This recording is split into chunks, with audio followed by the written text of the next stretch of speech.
You've pored over the manufacturer's brochures and you've trawled through the options lists. You're well aware that what you drive says a lot about you. But what exactly is this BMW convertible yelling at people? It might be telling them that you're a sunny optimist.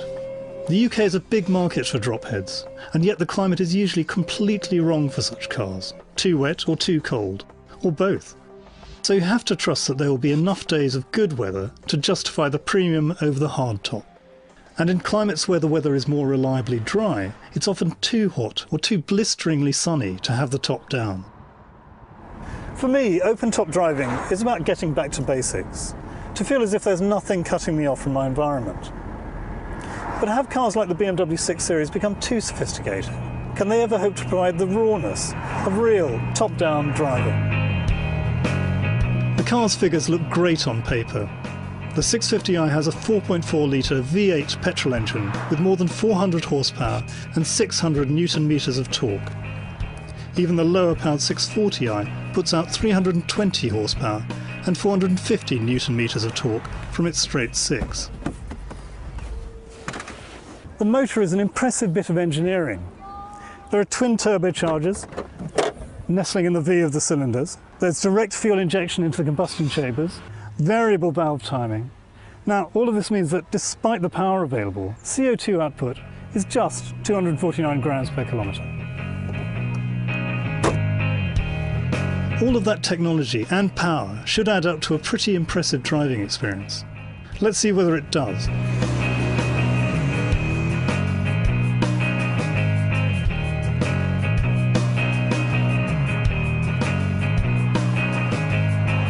The 6 Series convertible is a big car, 4.9 metres long, 1.9 metres wide, but it drives like a smaller one. You can leave the 8-speed gearbox to change ratios automatically, or do it yourself with these pedals. Either way, what I thought might be a gearbox with far too many ratios turns out to be about right. But I do find that sometimes it takes back control when I don't expect it. A 0 to 62 miles per hour time of 5 seconds, plus a top speed that would easily pass the 155 mph the car is limited to, show that the BMW has overcome its 2-ton bulk. 26.4 miles per gallon on the combined cycle is not too bad either. This does also have room for 4 adults, something of a rarity in supposed 4-seat dropheads. But a car's external styling is possibly the biggest factor in any buying decision. For a car that claims a sporting pedigree and has a price that starts at £73,000, its appearance is curiously understated, even perhaps ever so slightly dull. BMW says its curves derive some of their inspiration from boat design. But when current high-performance sports car design is all about angles, this softer look is, well, brave.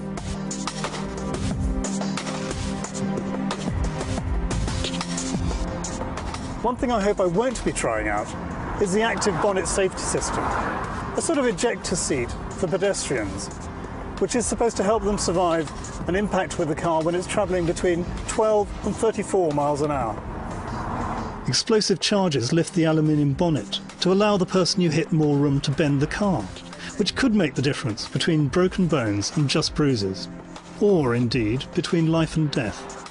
There's also a head-up display, an option that costs £1,000. This is the sort of technology that's been available on big military aircraft for years, and it's just now starting to trickle down to light passenger jets. In some ways, driving a car requires more intense concentration than flying a plane, because there's always something close by to hit when you're on the ground. So this sort of technology is long overdue in passenger cars.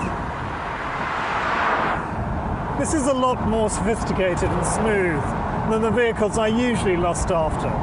Ultimately, rather less involving to drive as well.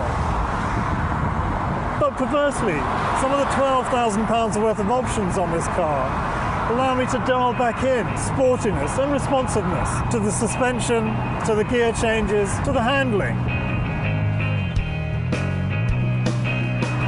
So it may not be raw, and it's certainly not basic, but it does tick quite a few boxes on my list for an open-top sports car, including an excess of power. I'm Ray Jaggi of the Financial Times.